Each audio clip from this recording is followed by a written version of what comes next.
This meta-analysis looked at safety from a leadership perspective and the things from a leadership perspective that have a big bearing on workplace safety.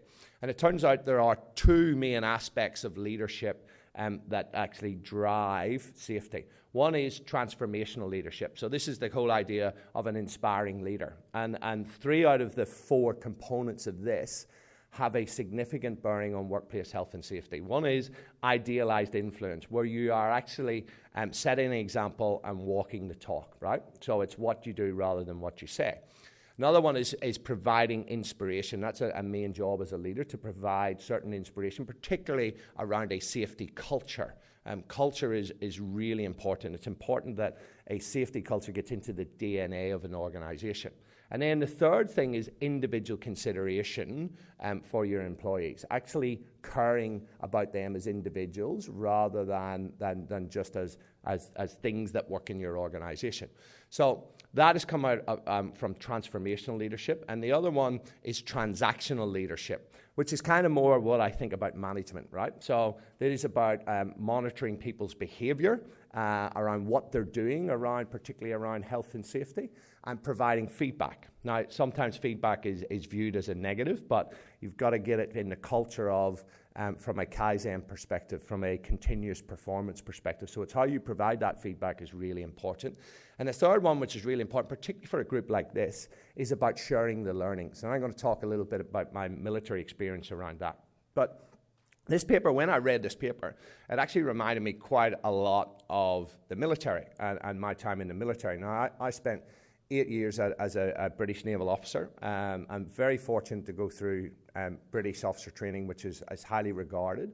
And from that perspective, I just want to talk about my take on leadership, which is unapologetically military when I talk to organizations. Now, I'm not suggesting that everybody becomes a military leader, but there are things that we can learn from the military. And to understand this, we need to understand what leadership is, right?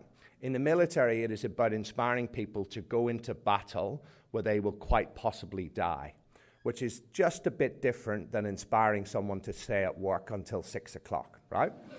So what can we actually learn about what the military have learned well over 1,000 years in terms of this whole idea of leadership? Well, we first need to understand the military's view of leadership. There is a very strong distinction between management and leadership in the military. You manage things and you lead people, right? Management is about systems and processes. Leadership is exclusively about people and about influence. Now, in the organizations I work with, these two concepts are very blurred. Just there's a few organizations who are actually starting to tease that apart, the ones who are highest in the leadership thinking. So it's kind of coming around to this idea that management and leadership are separate things.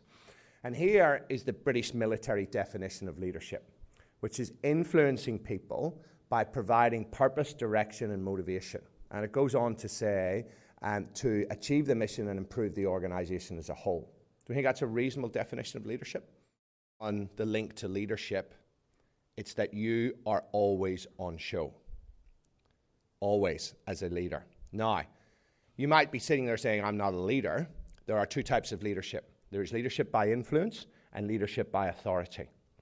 Every single person that you interact with today and every single day, you influence their brains, right? From a neuroscience perspective, you influence every single person that you meet.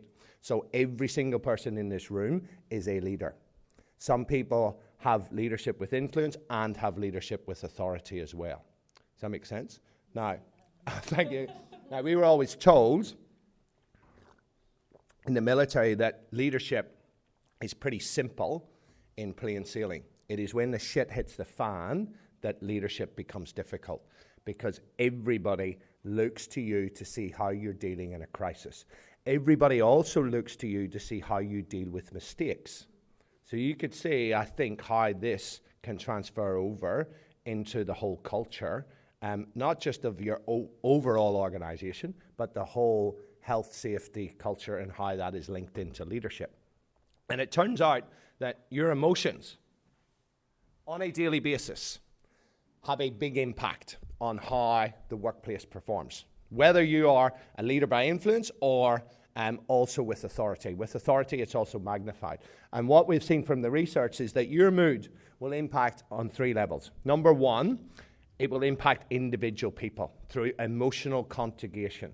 I bet you we all know somebody who can just light up a room, right? Who is very inspiring. I bet you everybody in this room knows at least one energy vampire who can suck the very life force out of you within about 3 minutes and kill a room dead. Yep.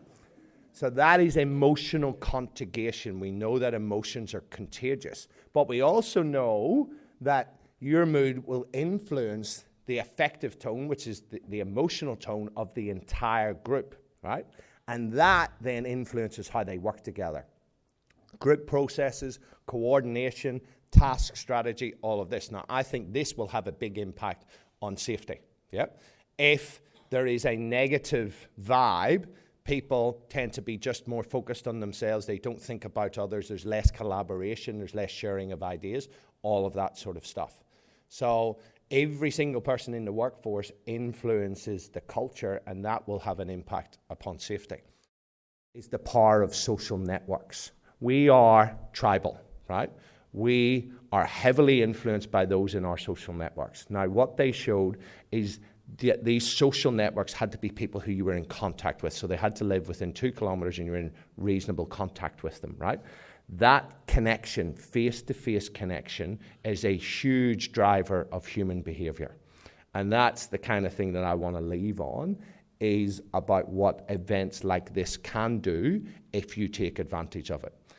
The guys who are putting this event up are giving you guys the whole infrastructure so that you can leverage off all the stuff that they've done and all the stuff that everybody else is doing to really optimize your culture of workplace health and safety.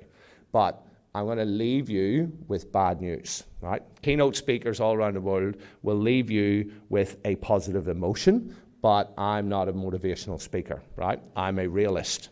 And the realist in me tells me I need to leave you with the bad news. And the bad news is that no one is coming. Seriously. Nobody. Nobody is coming to sort your shit out. They're just not. Nobody is coming to make your workplace in this context a workplace that has a really good culture of a well-being and safety. So you guys have got all of the infrastructure, all of the connections that you need right here to do something about your culture, but it's up to you to do something. Thank you.